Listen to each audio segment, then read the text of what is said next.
Hey guys, welcome to my YouTube channel. आज हम लोग PLC, SCADA, micro controller, MATLAB, AutoCAD ये सब का जो question previous year UPPCL JE में आया है उसको डिस्कशन करेंगे, जो कि आगे आने वाले exam UP IV UNL JE और यूपीपीसीएल जेई दोनों के लिए ही इम्पोर्टेंट होने वाला। 30 क्वेश्चन ऑलरेडी हम लोग डिस्कशन कर चुके हैं। आज हम लोग क्वेश्चन नंबर 31 से देखेंगे। तो देखिए, क्वेश्चन नंबर 31 है, In ladder logic, the given symbol is used to indicate। जो ये सिंबल है ये किसके लिए इंडिकेट होता है? तो देखिए, जो सिंबल दिया हुआ है ये हम लोगों का हीटिंग एलिमेंट का सिंबल है। यहाँ पे जो है जो लैडर लॉजिक डायग्राम में जो इम्पोर्टेंट सिंबल यूज होता है उसको भी हम लोग देख लेते हैं। तो देखिए, ये जो है नो इलेक्ट्रॉन कॉन्टैक्ट का सिंबल है, यानी एनो, जिसको नॉर्मली ओपन भी बोला जाता है, यानी नॉर्मली ओपन ये कॉन्टैक्ट का सिंबल है। ये जो है हम लोग का नॉर्मली क्लोज ये कॉन्टैक्ट का सिंबल है। ये हम लोग का ये कॉइल का सिंबल है। इंडिकेटर लैंप का सिंबल है। हीटिंग एलिमेंट का क्वेश्चन पूछा भी था। उसके बाद ये सोलेनॉइड कॉइल, ये 3 फेज मोटर के लिए। ये normally close push button switch, ये normally open push button switch. उसके बाद ओवरलोड ये के लिए, ये हम लोगों का फ्यूज के लिए है। तो ये सिंबल जो है इंपॉर्टेंट होने वाला है, तो इसको ध्यान दीजिएगा। अब आगे हम लोग चलते हैं। देखिए, नेक्स्ट क्वेश्चन है, which element of the flow chart is used to begin and end the program. तो जो प्रोग्राम को बिगिन या एंड करते हैं तो किस सिंबल से, किससे है जो कि स्टार्ट या एंड करते हैं? तो देखिए, जो बबल होता है इससे, ये जो है ओवल शेप में होता है। जो बबल होता है वो ओवल शेप में होता है। ये जो भी है इंपॉर्टेंट हम लोग देख लेते हैं। देखिए, जो बबल होता है ये स्टार्ट या एंड में इसका उपयोग होता है। उसके बाद जो एरो होता है, दो शेप होता है उसको कनेक्ट करने के लिए उपयोग होता है। ये जो पैरेललोग्राम होता है ये इनपुट आउटपुट के लिए होता है। जो रेक्टेंगुलर बॉक्स होता है ये प्रोसेस के लिए होता है। और जो डायमंड होता है ये डिसीजन के लिए होता है। चलिए अब आगे हम लोग नेक्स्ट देखते हैं। नेक्स्ट है क्वेश्चन नंबर 33। देखिए, which of the following is not one of the logic function of PLC. तो इनहिबिशन, नॉट, यस, ये लॉजिक फंक्शन है पीएलसी का। एनओडी जो है ये पीएलसी का लॉजिक फंक्शन नहीं है। इसके अलावा एंड और ये सब भी जो है पीएलसी का लॉजिक फंक्शन है। अब आगे हम लोग देखें question number 34। Electric heater, valve, relay, etcetera और पीएलसीआई। तो जो इलेक्ट्रिक वाल्व है, वाल्व है, रिले है, इलेक्ट्रिक हीटर है, ये सब पीएलसी का आउटपुट डिवाइस है। देखिए, जो एक डिवाइस होता है जहाँ पे कि जितना भी कम्युनिकेशन डिवाइस होता है टोटल कनेक्ट होता है, जिससे कम्युनिकेशन डिवाइस बोलते हैं। Power system module, input module, output module और सेंट्रल प्रोसेसिंग यूनिट, सब जिस जहाँ पे कनेक्ट होता है, जिस डिवाइस में कनेक्ट होता है उसको एक डिवाइस बोलते हैं। आउटपुट डिवाइस जहाँ के जो पीएलसी है और वो आउटपुट अपना देता है उसको आउटपुट डिवाइस बोलते हैं। यानी कि जो इलेक्ट्रिक हीटर है, बॉल्स है, ये है, ये हम लोगों का आउटपुट डिवाइस है। अब आगे देखिए, अगला क्वेश्चन है, which of the following is not one of the advantage of DCS. DCS जो है डिस्ट्रीब्यूटेड कंट्रोल सिस्टम। ये भी जो है ऑटोमेशन, इंडस्ट्रियल ऑटोमेशन में ही डीसीएस का भी उपयोग किया जाता है। तो बोला कि कौन एडवांटेज नहीं है? तो जो इसका एडवांटेज नहीं है वो है, there is only marginal effect on the system capability on complete loss for data highway due to any reason. ये जो है इसका एडवांटेज नहीं है। इसके अलावा ये तीनों जो है, बाकी जो 3 ऑप्शन है ये डीसीएस का एडवांटेज है। इसके अलावा जो डीसीएस का कुछ एडवांटेज और डिसएडवांटेज यहाँ पे दिया हुआ है, जो आप पीडीएफ में देख लीजिएगा। पीडीएफ का लिंक डिस्क्रिप्शन में मिल जाएगा। आगे देखिए, अब हम लोग देखते हैं question number 36। Fill in the blanks is a programming language that utilises a statement to determine what to execute. तो देखिए, वैसा प्रोग्रामिंग लैंग्वेज बोला है जो कि स्टेटमेंट के फॉर्म में हो। तो ये जो हो जाएगा हम लोगों का स्ट्रक्चर्ड टेक्स्ट प्रोग्रामिंग लैंग्वेज। क्योंकि हम लोग देखे थे जो पीएलसी का फर्स्ट क्लास था उसमें कि जो प्रोग्रामिंग लैंग्वेज होता है वो मेनली 2 कैटेगरीज में बांटा गया, एक टेक्सचुअल और एक ग्राफिकल। और टेक्सचुअल में 2 और फिर ग्राफिकल में 3। तो जो टेक्सचुअल होगा वो बाह्य स्टेटमेंट के फॉर्म में होगा। तो जो स्ट्रक्चर टेक्स्ट प्रोग्रामिंग है ये टेक्सचुअल प्रोग्रामिंग का ही पार्ट है, यानी ये जो है स्टेटमेंट के फॉर्म में होगा हम लोग का स्ट्रक्चर टेक्स्ट प्रोग्राम। अब आगे देखिए अगला, which of the following logic function is not use for load connecting a not contact to a left hand bus. ये नॉट कॉन्टैक्ट के लिए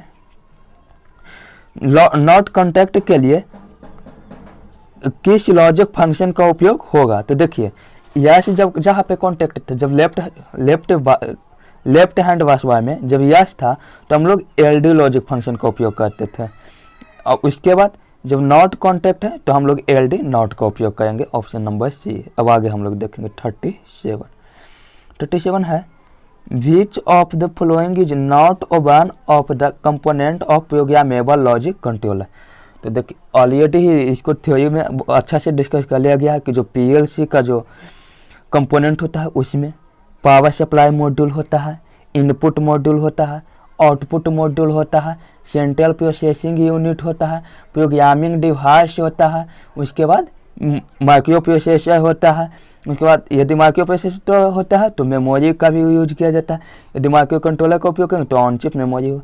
तो देखिए जो पावर सप्लाई मॉड्यूल होता है वहाँ पे जो पावर दिया जाता है पीएलसी को 220 वोल्ट एसी दिया जाता है, जो कि बैटरी से संभव नहीं है, यानी यहाँ पे जो है बैटरी का उपयोग नहीं किया जाता है। अब आगे देखिए नेक्स्ट क्वेश्चन है, has a fixed number of input output modules and external input output cards so it does not have the capability to expand the module. देखिए पीएलसी जो है मेनली दो पार्ट में डिवाइड किया गया था, एक कॉम्पैक्ट पीएलसी था, एक मॉड्यूलर पीएलसी था। जो मॉड्यूलर पीएलसी होता है उसमें number of input output module का उपयोग करके इंक्रीज या डिक्रीज किया जा सकता है, यानी नंबर ऑफ इनपुट आउटपुट को मॉड्यूल का उपयोग करके बढ़ाया जा सकता है, उसके कैपेबिलिटी को एक्सपेंड किया जा सकता है। लेकिन जो कॉम्पैक्ट पीएलसी होता है उसमें जो नंबर ऑफ इनपुट आउटपुट होता है वो फिक्स होता है, number of input output module fix होता है। तो यानी इसका सही आंसर हो जाएगा कॉम्पैक्ट पीएलसी, ऑप्शन डी। अब आगे हम लोग देखेंगे next question number 39 number question बोला है, the transmission of instruction from top executive to the lowest grade executive is called. देखिए तो टॉप ग्रेड एक्सिक्यूटिव से लोएस्ट ग्रेड एक्सिक्यूटिव के लिए जो इंफॉर्मेशन का ट्रांसमिशन होता है उसको हम लोग बोलते हैं डाउनवर्ड कम्युनिकेशन, और जो लोएस्ट ग्रेड एक्सिक्यूटिव से टॉप ग्रेड एक्सिक्यूटिव के लिए होता है उसको बोलते हैं अपवर्ड कम्युनिकेशन। अब आगे देखिए, which of the following is not the correct type of timer instruction available with SLC 500 way। तो देखिए T off timer, T on timer, RTO timer जो होता है SLC 500 में होता है, RES टाइमर नहीं होता है। नेक्स्ट क्वेश्चन देखिए क्वेश्चन नंबर 41 है, which of the following HMI component includes visual display unit, alpha numeric keyword, cursor, etcetera. तो देखिए जो विजुअल डिस्प्ले यूनिट होता है, अल्फा न्यूमेरिक होता है, कीवर्ड, ये सभी ऑपरेटर कंसोल के पास होता है, ऑपरेटर कंसोल के पास होता है। एचएमआई का फुल फॉर्म भी है जो कि एग्जाम में बन सकता है, पूछ सकता है। एचएमआई का फुल फॉर्म थ्योरी वाले क्लास में बता दिया गया, इसका जो है फुल फॉर्म कमेंट कर बताइएगा कि एचएमआई का फुल फॉर्म क्या होता है। आगे देखिए क्वेश्चन नंबर 42 में है, in 8051 micro controller which of the following is an example of unconditional jump. देखिए जंप के लिए ही बहुत सा है जो कि माइक्रो कंट्रोलर में इंस्ट्रक्शन है, लेकिन कुछ कंडीशनल जंप के लिए, कुछ अनकंडीशनल के लिए। जितना इसमें है उसको हम लोग जो कि देख लेते हैं। जैसे एस जंप है तो एस जंप शॉर्ट जंप के लिए है, इसमें कोई कंडीशन नहीं है, अनकंडीशनल है। जैसे CJNE है तो ये कंपेयर एंड जंप है, कंपेयर इफ नॉट इक्वल तब जंप करेगा, कंपेयर सी से कंपेयर, एनी नॉट इक्वल जैसे जंप, यानी जब कंपेयर करेगा नॉट इक्वल होगा तो जंप करेगा। उसके बाद JNZ है तो ये जंप करेगा, जंप ये तब करेगा जब जो एक्यूमुलेटर का डाटा है और वो नॉट जीरो होगा, जब एक्यूमुलेटर का डाटा नॉट जीरो होगा तो जंप करेगा, यानी इसमें भी कंडीशन आ गया। JZ जंप करेगा यदि एक्यूमुलेटर का डाटा जीरो होगा, तो इसमें भी कंडीशन आ गया। देखिए ये सब यानी हो गया कंडीशनल जंप। अनकंडीशनल जंप में एस जंप हो गया जो कि शॉर्ट जंप, एल जंप हो गया जिसको कि लॉन्ग जंप बोलते हैं, फिर ए जंप हो गया जिसको एब्सोल्यूट जंप बोलते हैं। ये सब जो है हम लोग का अनकंडीशनल जंप है।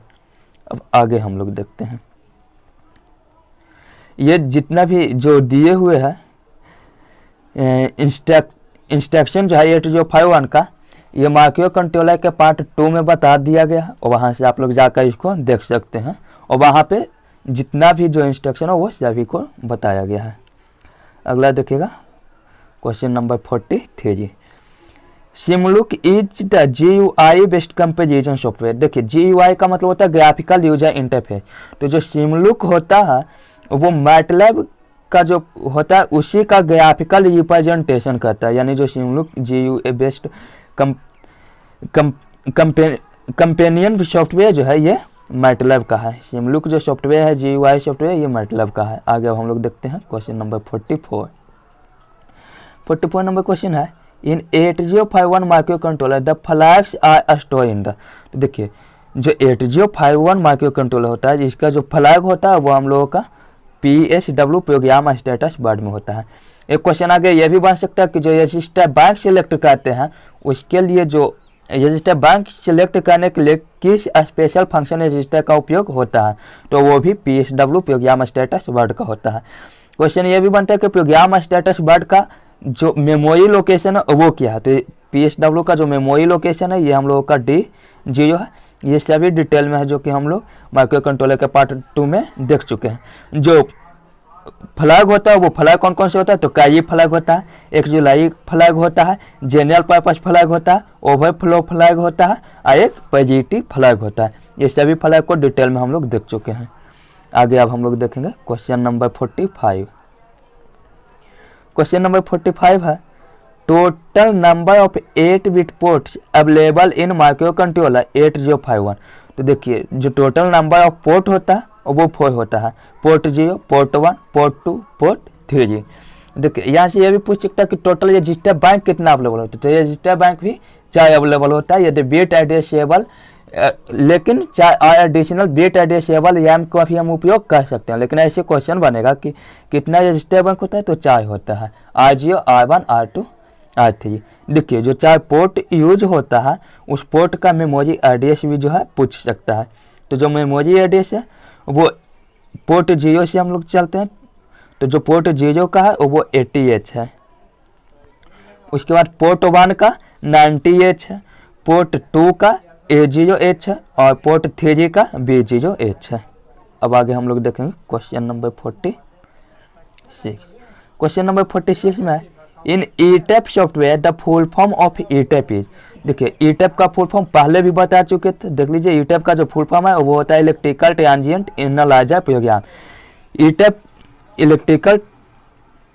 Electrical transient analyser program. जो ETAP का जो उपयोग होता है पावर सिस्टम में इसका उपयोग किया जाता है, पावर सिस्टम को एनालाइज करने के लिए ETAP का उपयोग किया जाता है। आगे देखिए क्वेश्चन नंबर 47 में है, in 8051 micro controller programming which instruction is used to waste the time in a software timing loop। देखिए बोले कि कौन सा जो इंस्ट्रक्शन है जो कि सॉफ्टवेयर टाइमिंग लूप में टाइम को वेस्ट करने के लिए उपयोग किया जाता है, सॉफ्टवेयर टाइमिंग लूप में टाइम को वेस्ट करने के लिए किया जाता है। तो देखिए जब इंस्ट्रक्शन पता होगा तो हम लोग आसानी से इसको हल कर सकते हैं। जो पहला इंस्ट्रक्शन दिए हुए ये DA दिए हुए, DA का मतलब होता है डेसिमल एडजस्ट, ए एक्यूमुलेटर, यानी एक्यूमुलेटर का डेसिमल एडजस्ट करने के लिए DA का उपयोग होता है। NOP का मतलब होता है नो ऑपरेशन, या इसको नॉट ऑपरेशन भी बोल सकते हैं, यानी नो ऑपरेशन। जब इंस्ट्रक्शन का उपयोग होता है तो कोई भी ऑपरेशन डन नहीं होता। स्वैप जो है ये एक्यूमुलेटर के लो लेवल को हाई लेवल से रिप्लेस करता है। यहाँ पे बीट का बात नहीं बोला, लेवल। जब लेवल का बात करेंगे तो 4 बीट एक साथ उठकर लो बीट वाला जो है वो हाइयर बीट के स्थान पे चला जाएगा, हाइयर बीट वाला लो बीट के स्थान पे चला आएगा, यानी स्वैप करने के लिए, एक्यूमुलेटर के डाटा को स्वैप करने के लिए जो उपयोग होता है। CLI तो ये एक्यूमुलेटर के डाटा को क्लियर करने के लिए उपयोग करते हैं, या एक्यूमुलेटर के डाटा को 0 पे रीसेट करने के लिए उपयोग करते हैं। तो देखिए इसका भी कुछ फंक्शन है, ये इसका भी कुछ फंक्शन है, स्वैप का भी कुछ फंक्शन है, क्लियर का भी फंक्शन, लेकिन NOP का कोई भी ऑपरेशन है। तो ये NOP का जो उपयोग किया जाता है टाइम को वेस्ट करने के लिए किया जाता है टाइमिंग लूप में। तो इसका सही आंसर हो जाएगा ऑप्शन बी। आगे देखिए क्वेश्चन नंबर 48, क्वेश्चन नंबर 48 है lab view is abbreviated as. जो लैब व्यू का फुल फॉर्म होता है वो क्या होता है, तो देखिए जो लैब व्यू का फुल फॉर्म होता है वो होता है laboratory virtual instrument engineering work bench. आगे देखिएगा आप question number 49, question number 49, question number 49 में है in 8051 assembly language the execution of which instruction affect the carry flag. तो देखिए IRCA है तो यो टेट विथ कैजी इन एयर, यानी कि जो योटेशन है जो एक्यूमुलेटर का जो डाटा है 8 बिट का जो डाटा होता है 8 बिट का जो डाटा है एक्यूमुलेटर का, इसको यार्ट योटेट कहता है विथ कैजी के साथ। यानी यहाँ पे यदि कैजी ब्लॉक है तो यहाँ पे वाला जो डाटा होगा ये चला आएगा कैजी में, फिर यहाँ पे वाला जो डाटा होगा कैजी वाला ये चला जाएगा यहाँ पे वाला आगे चला जाएगा, यानी ये यार्ट योटेट कहता है विथ कैजी प्लस। उसके बाद जो IRA है ये भी यार्ट योटेट कहता है लेकिन विदाउट कैजी। ILA है ये योटेट लेफ्ट, ये लेफ्ट योटेट करता है एक्यूमुलेटर के डाटा को, यानी इसमें जो डाटा होगा योटेट ऐसे होगा, ये भी विदाउट कैजी होता है। यदि ILC आता तो ये योटेट लेफ्ट होता है विथ कैजी। ये स्वैप है जो आगे हम ही देख चुके हैं, स्वैप का तो आगे अभी हम लोग देख चुके हैं। अब आगे हम लोग देखेंगे क्वेश्चन नंबर 50, क्वेश्चन नंबर 50 है which of the following software is used for programming of embedded device. जो एम्बेडेड डिवाइस होता है उसको प्रोग्रामिंग करने के लिए कौन से सॉफ्टवेयर का उपयोग करते हैं, तो ये हम लोग कहते हैं CubeVision का। आगे अब देखिए question number 51 ladder diagram is associated with, तो इसका जो सही आंसर हो जाएगा PLC प्रोग्रामेबल लॉजिक कंट्रोलर। तो जितना भी जो PLC स्काडा का क्वेश्चन UPPCL 2021 में पूछा था PLC स्काडा ऑटोकैड मैटलैब और माइक्रो कंट्रोलर का हम लोग टोटल क्वेश्चन देख चुके हैं। ठीक है, थैंक्स फॉर वॉचिंग।